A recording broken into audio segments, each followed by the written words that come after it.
Tainui Taranaki ki te tonga is, we always use this word, a large unnatural group. It's a policy from the Crown that we have these large natural groups. We geographically aligned iwi grouped together. It makes it easy for the Crown, it doesn't make it easy for iwi. And so we're obliged to have to do that. There are 3 representing the 8 iwi in the top of the south. We represent 4 of the iwi. Ngāti Koata, Ngāti Rāru, Ngāti Tama and Te Aotearoa. There is another group representing the Kurahopo iwi, Ngāti Apa, Ngāti Kuia and Rangatane and Ngāti Toa. Because they cover a couple of claims districts, have been able to be a large natural group on their own right. We have a mandate from our people to negotiate a settlement for all the iwi and whānau claims. One of the aspects of that is to remember that there is no way in the current regime to settle any of the claims that our people have except through this methodology, which means when we sign, if we sign a deed of settlement with the Crown, it is deemed to settle all of the known claims and any claim that should have been known today and all future ones. So basically this settles every claim that our people have in the top of the south. February, a couple of months ago, on the 11th, we signed an agreement in principle. It was actually a letter of agreement with the Prime Minister and the Minister in charge of treaty negotiations in Parliament. We had a huge representation of our people, and they signed with all 3 large natural groups, one after the other, to say, here is the shape of the settlement. It doesn't mean to say that will be the final settlement, and in fact we're in negotiations now to try and leverage that up by 10, 20, 30% in value or in what we deem to be value. But we have a letter of agreement which gives an outline of what that settlement will look like. We have an expected date set by the Minister of the end of June. That is too ambitious, that's not going to happen.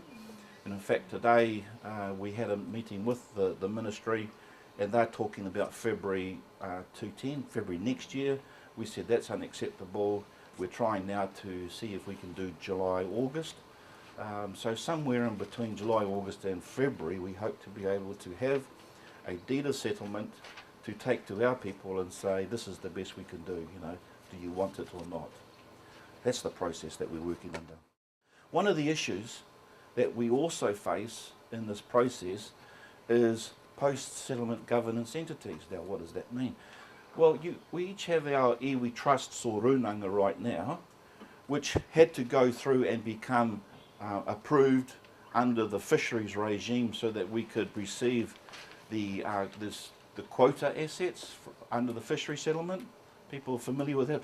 I imagine Patrick would be, given he's looking after a good share of ours as well, his mahi.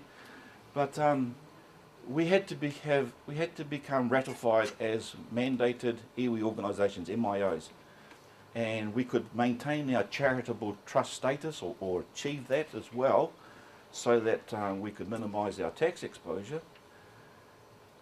But that's okay for fisheries, for those particular assets, and the aquaculture settlement which is about to take place in a couple of weeks' time.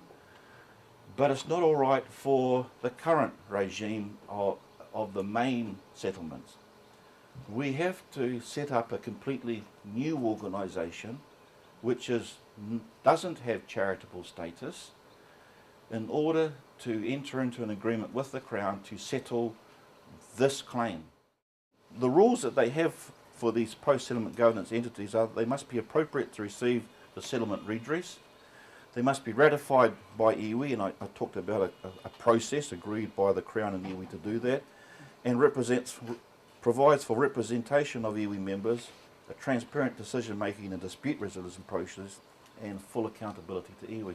Well, those 3 are already in our current MIOs, but we have to set up another one.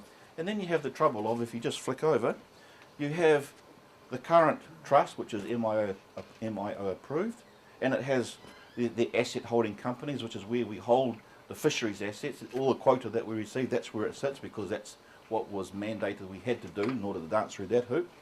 Then you're going to have this new trust over to the side, which will have one or more asset holding companies to receive the assets from the settlement. The funny thing about this one is You only have to have it on the day you sign the deed of settlement, or the day that the assets come down. The minute the assets are in your bank, you can wipe that one if you want to.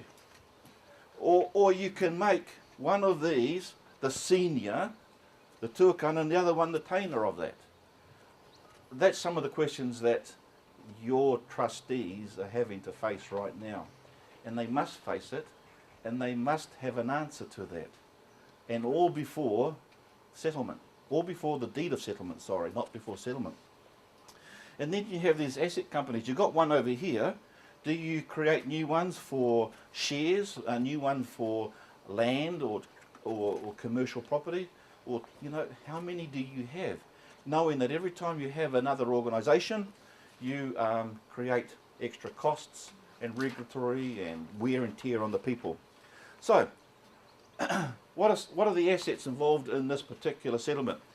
I'm not going to run down them all, but you can see some of the figures, and you're looking at close to 100 million for this group of 4 iwi. You also have the right to buy half the CFL, and I use the term buy very advisedly in this setting, given that FOMA is very clear that iwi should not have to buy back their forests. We're also going to be getting 4 million per iwi in commercial property under a cultural banner, which is just another way of giving us extra without triggering off the quantum and the fiscal envelope.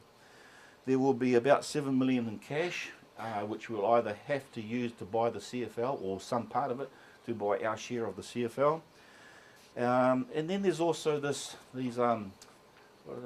NZUs.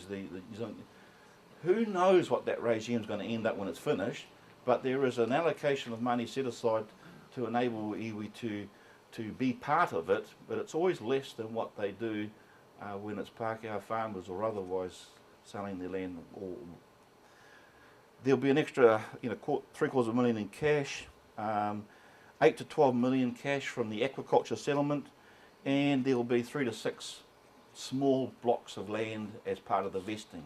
Those are the physical assets. The statutory acknowledgements and the deeds of settlement are not physical ones.